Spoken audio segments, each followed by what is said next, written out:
किस तरह से बलिया पुलिस तैयारी कर रही है, कर कितने रही है? सेंटर बनाए गए हैं, कितना फ्लाइंग स्क्वाड बनाया गया है सर, इसके बारे में थोड़ा विस्तृत जानकारी। ये 17 और 18 फरवरी को आरक्षियों की भर्ती की परीक्षा होनी है और वो परीक्षा 4 पालियों में होनी है। और जनपद बलिया में हमारे टोटल 43 परीक्षा केंद्र बने हैं। इन 43 परीक्षा केंद्रों में जनपद पुलिस की तरफ से सुरक्षा की जो व्यवस्था की गई है उसमें हम लोगों ने 100 के करीब महिला आरक्षियों को तैनात किया है सेंटर्स पे। उसके अलावा 250 के करीब हमारे अन्य पुलिसकर्मी लगे हुए हैं। इसके साथ ही 250 के करीब पुलिसकर्मियों की ड्यूटी हम लोगों ने लॉ एंड ऑर्डर के लिए और हम लोगों ने ट्रैफिक की सुचारू व्यवस्था चलती रहे इसके लिए लगाई गई है।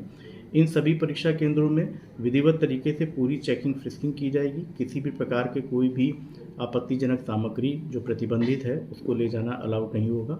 इसके बारे में लगातार हम लोग जो फोर्स जिसकी ड्यूटी लगी है उनकी हम लोग ब्रीफिंग कर रहे हैं। आज ही पुलिस लाइन्स में सभी SHOs को बुला करके उनकी ब्रीफिंग की गई है।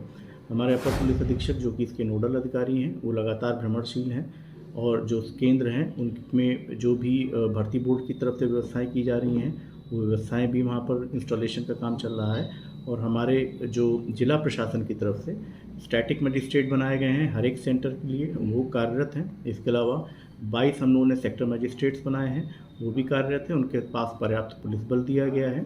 6 हम लोगों ने फ्लाइंग स्क्वाड बनाए हैं। ये 6 फ्लाइंग स्क्वाड किसी भी प्रकार की कोई गड़बड़ ना हो इस पर वो निगाह रखेंगे। इसके साथ ही किसी भी प्रकार का कोई भी व्यक्ति किसी प्रकार की नकल करवाने की या किसी प्रकार की पेपर लीक की घटना ना करे, इसके लिए हमारा जो LIU का तंत्र है वो, जो हमारी सर्विलांस सेल है वो, ये हमारी लगातार कार्यरत हैं और स्थानीय स्तर से भी हम लोग इसमें इंटेलिजेंस एकत्र कर रहे हैं। पिछले एग्ज़ामों के दौरान जो भी व्यक्ति ऐसे चिन्हित किए गए हैं जो कि नकल माफिया टाइप के लोग हैं या जो लोग सामूहिक रूप से नकल करवाने का या पेपर लीक करवाने का प्रयास किए हैं या ऐसा किया है उन्होंने, उन लोगों को चिन्हित करके उन लोगों को थाने पर बुला करके भी हिदायत दी जा रही है और पुलिस द्वारा उनके ऊपर लगातार निगरानी भी की जा रही है। जहां पर आवश्यकता लग रही है वहां उनके खिलाफ हम लोग विधिक कार्रवाई भी कर रहे हैं।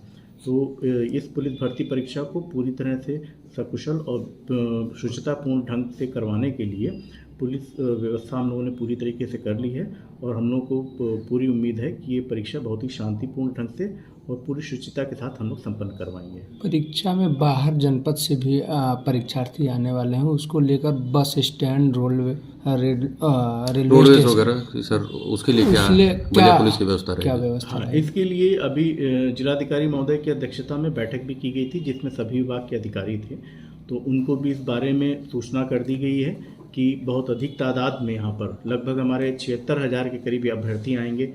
कई अभ्यर्थियों के साथ उनके परिजन भी रहेंगे, तो काफ़ी बड़ी तादाद में लोगों का आवागमन होगा।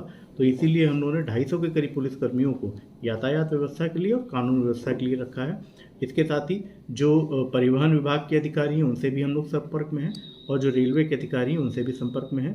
उनको भी इस बारे में पुख्ता व्यवस्था करने के लिए निर्देशित कर दिया गया है और ये भी कह दिया गया है कि अगर किसी भी स्तर पे जनपद पुलिस से किसी भी सहयोग की अपेक्षा हो तो उसके बारे में तत्काल अवगत कराएं। सर रहेगी, क्योंकि उस दिन चाहे परीक्षा से कुछ घंटे पहले कुछ पेपर फर्जी तरीके से वायरल होते हैं, अराजक तत्व होते हैं सर, कुछ न कुछ भ्रम फैलाने के लिए किस तरह से एक्टिव रहेगी? तो इसमें पहला तो हम लोगों ने प्रिवेंटिव काम यही किया है कि जो हम लोगों के पहले से ही डेटाबेस में हम लोग के रिकॉर्ड में, थानों के रिकॉर्ड में इस तरह के जो अराजक तत्व रहे हैं जिन्होंने पूर्व में इस तरह की कोई घटना कारित की है, तो उनको हम लोगों ने निगरानी में ले लिया है और पुलिस उनसे लगातार टच में है और उनको लगातार वो सचेत कर रही है पुलिस कि इस तरह की घटना वो रिपीट ना करें।